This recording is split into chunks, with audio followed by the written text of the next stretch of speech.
You never forget the moment your life changes. A broken bar, even if it starts with flashing red and blue lights in your rearview mirror. For Daniel, a single father just trying to make it through another exhausting day, that moment came when a police officer leaned over his window, pen in hand, and whispered the words that would turn his world upside down: "If you weren't married, eat a broken bar." He didn't know it yet, but that single sentence would rewrite the story of his past, his pain, and his future. Daniel Reed was a 34-year-old single father raising his 6-year-old daughter, Emma. Life hadn't been kind to him lately. His wife, Anna, had passed away 3 years earlier after a long battle with leukemia, leaving him to juggle 2 jobs just to keep the lights on. Every morning was a rush to drop Emma off at kindergarten, clock in for his construction shift, pick her up, and somehow make dinner before collapsing into bed. He was exhausted, but he always told himself one thing: keep going for her. That day was one of those days where everything seemed to go wrong. He was running late to pick up Emma from school after his boss asked him to stay an extra hour. The sky was already dimming, rain threatening to fall, and his old pickup truck sputtered like it might give up any second. He pressed a little harder on the gas, glancing anxiously at the time on his dashboard. That's when he saw Ita flashing lights in his mirror. His heart sank. He pulled over, hands gripping the steering wheel. "Great," he muttered. "Just what I needed." Officer Sarah Miller approached the driver's side window. She was in her early 30s, a confident posture, calm eyes that hid something deeper behind their professionalism. "Good evening, sir," she said.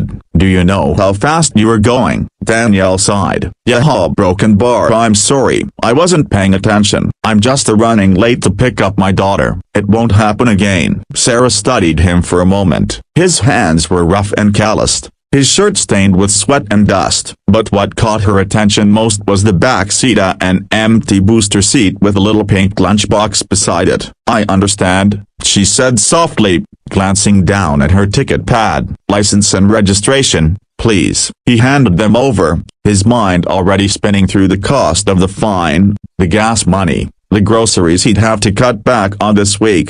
She took her time, standing by her patrol car, but when she returned, she didn't hand him the ticket right away. Instead, she looked at him again, this time not as a driver who broke the rules, but as a man who looked completely worn down by life. "You're Daniel Reed, right?" she asked suddenly. He blinked, surprised. "Yeah, how do you know my name?"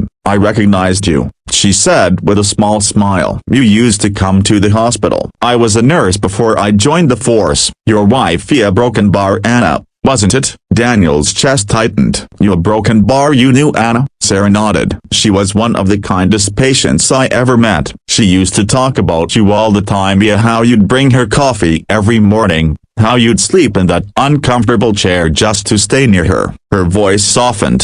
"She said you were her hero." Daniel's eyes stung. He hadn't heard anyone mention Anna's name in a long time. "She was a broken bar. She was everything," he whispered. For a long moment, neither of them spoke. The world outside was quiet except for the faint hum of traffic and the rustle of wind. Sarah finally looked down at her ticket pad again, then back up at him, conflicted. "You know," she said slowly, her voice carrying both warmth and sadness, "if you weren't married, eat a broken bar." She stopped herself mid-sentence, realizing how it might sound, but the words were already out there, floating between them like a secret. Daniel blinked, a faint, weary smile forming on his face. "If I weren't married, eat a broken bar?" she exhaled, embarrassed. "I just meant that you're clearly a good man, Daniel, the kind this world doesn't see enough of. It's rare to meet someone who still loves like that." He looked at her, really looked this time. There was something gentle about her, something that reminded him of the warmth he thought he'd lost forever. He didn't know what to say, so he simply nodded, grateful for her kindness. Sarah tore the ticket from her pad, but instead of handing it to him, she hesitated. A broken bar, then folded it and tucked it into her own pocket. "Consider this a warning," she said quietly. "Get to your daughter." Daniel was stunned. "You're letting me go?" She smiled. "You've had enough punishment for one lifetime." He drove off that evening with a strange ache in his chest and not pain, but something softer, something he hadn't felt in years. Hope. He made it to Emma's school just as the teacher was locking up. Emma ran into his arms, giggling. "Daddy, you made it." That night, while tucking her into bed, he kept thinking about Officer Miller's eyes, how they'd seen right through him, past the exhaustion and the grief, straight to the man he still was underneath it all.